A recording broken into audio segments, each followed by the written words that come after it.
Thought I'd do a little recording this morning. This is probably a overdue video, but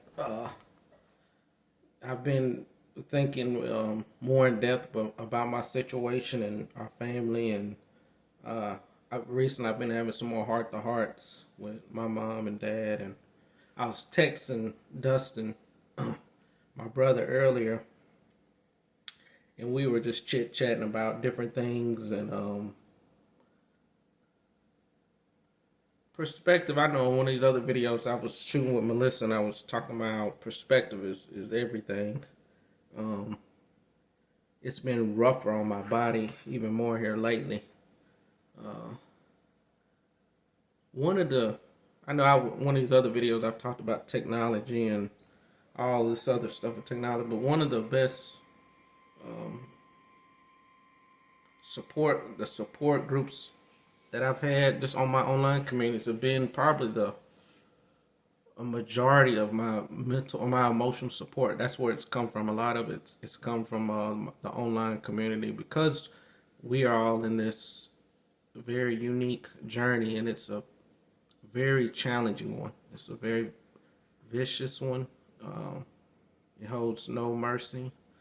I was texting my brother earlier because he observed something this week he come and see me and noticed in my upper body that it's twitching more, and it's he had noticed, and he could tell my demeanor just changed a little bit. And I don't know, if I've ever showed you some of this stuff, but I also want you, what's understanding what ALS is. I don't know if you can see the twitching. My hands are twitching, so it's probably hard for you to even see the twitching, but I have you probably can see in this one. Yeah. I mean, this is all day, 24/7. Right now, my neck and back is going harder.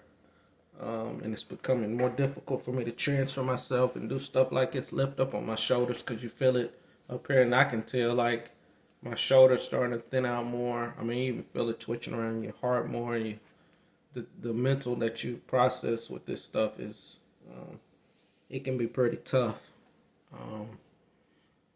But I was thinking about what y'all, and I'm thinking about the kids in particular, even in Bree too. A lot of stuff I've probably tried my best to protect y'all from. And, I think I mentioned in one of these other videos, at this point, I've chose to exercise the option of what they call VSED, which is pretty much where you volunteer stopping and eating and drinking. And that's kind of your exit from this world. It's something that I think is important to communicate to y'all, because a lot of time my mom has been the researcher. We've tried stuff. I don't know if I've communicated a lot about that, but I've went through a clinical trial for probably a year and a half now. I'm still progressing. Things are getting better. I've tried a variety of things: diet, acupuncture, different supplements. I've tried different things, and like me and the hundreds of thousands of others, a lot of us meet the same faith. And I brought up the support group, and this is something else that when I make my little notes for you all, and it's called Family Instructions. I think it will offer you all some insight and perspective. Some of the things that I've seen and I've interacted with amongst my own peers with this stuff, it's heart crushing. These journeys, they're very tough. And I think I've said in another video, I center my decision making around you all. This is because right now I've been blessed, fortunate, or been fortunate enough to where I still have my upper body, or most of my journey I've still had my upper body, and been able to feed myself, transfer myself, do things for myself. It's pretty much like being paralyzed. And so when all this was happening, this was 2020, Oakley, we were just born. I think I had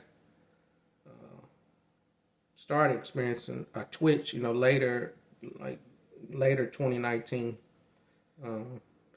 So having a young family and doing this is extremely difficult. I've had quite a few conversations with people that are somewhat in my age group.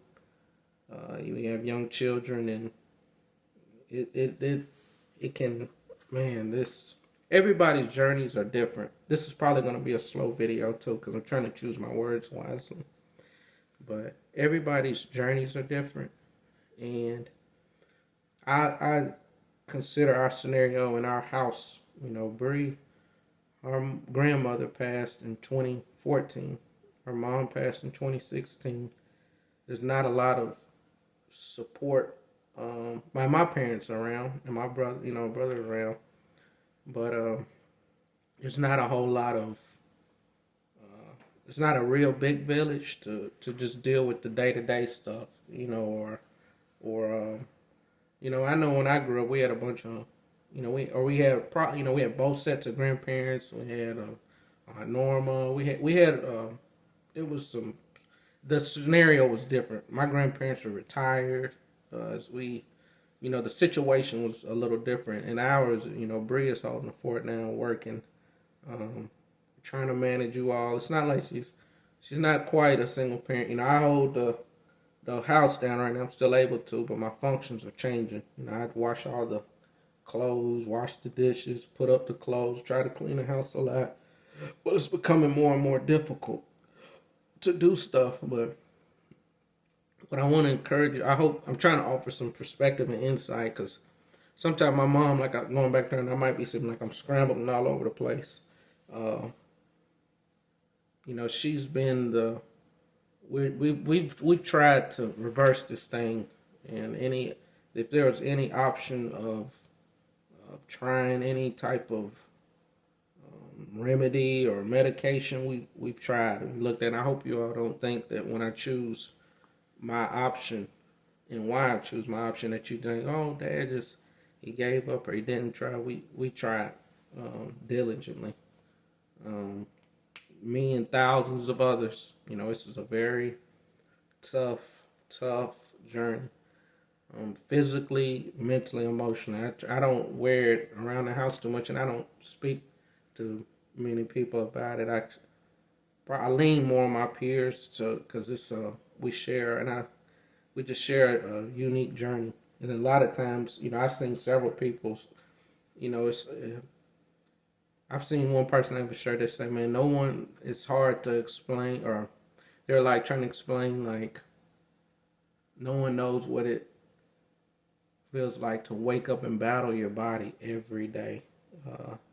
I'm uncomfortable most minutes of the day. I'm uncomfortable now. You're sore, cramps, you're fatigue. ALS is vicious. It's vicious.